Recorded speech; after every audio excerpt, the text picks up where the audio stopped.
উপরে জুলুম নির্যাতনের খেলায় তারা প্রত্যেক বছর তারা মেতে ওঠে এবং ফিলিস্তিনিদের রক্ত ঝরায়, স্বাধীন ভূমিতে তাদের ইবাদত করতে বাধাগ্রস্ত করে, মসজিদে আকসাকে তাদের নিজেদের কবজায় করে রাখে।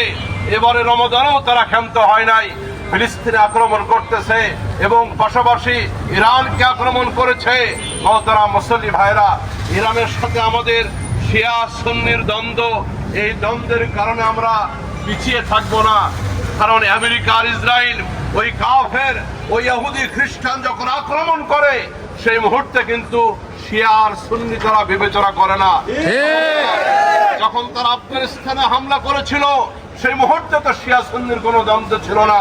যে মুহূর্তে তারা ফিলিস্তিনকে আক্রমণ করে সেই মুহূর্তে তারা কে শিয়া, কে সুন্নি, কে মাযহাবি, কে আহলে হাদিস, কে তাবলীগ, কে কোন দল তারা বিবেচনা করে না। ইসলামের পক্ষে শক্তি আছে, যে জায়গায় কোরআনের আওয়াজ আছে সেই আওয়াজকে তারা স্তব্ধ করতে চায়। এই জন্য এই মুহূর্তে শিয়া সুন্নির দ্বন্দ্ব থাকলেও সেইটা এক পাশে রেখে ইসরায়েল আর আমেরিকা আমাদের প্রাণের দুশ্মন, সেই দ্বন্দ্বের বিরুদ্ধে আমাদেরকে যুদ্ধ ঘোষণা করতে হবে। তাদের যাবতীয় পণ্যকে বয়কট করতে হবে। তাদের সাথে কোনো প্রকার সম্পর্ক রাখা যাবে না। বন্ধুত্বপূর্ণ সম্পর্ক, রাষ্ট্রীয় কোন সম্পর্ক, চুক্তিভিত্তিক কোন সম্পর্ক, সমস্ত সম্পর্ক থেকে মুসলিম বিশ্বের এই মুহূর্তে উচিত হবে ওই কাফের বেঈমানদের পা না চেটে ওদের সাথে কোনো প্রকার রাজনৈতিক, কূটনীতিক, আন্তর্জাতিক সম্পর্ক থাকলে সেটা ছিন্ন করা এবং মুসলিম বিশ্ব মাথা উঁচা করে দাঁড়ানো।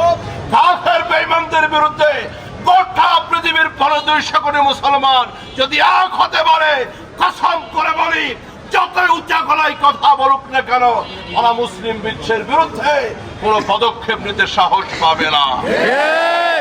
আজকে যদি আরো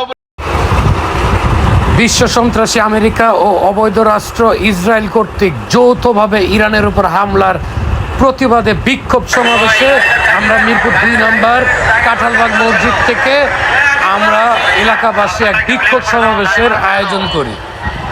পুরো ভিডিওটি দেখুন এবং পারলে শেয়ার করে দিন, সমগ্র বিশ্ব যাতে এই প্রতিবাদ করতে পারে এবং প্রতিবাদের ভাষা হোক, আমাদের প্রতিবাদী হোক ইরানের সাহস, ইরানের অস্ত্র।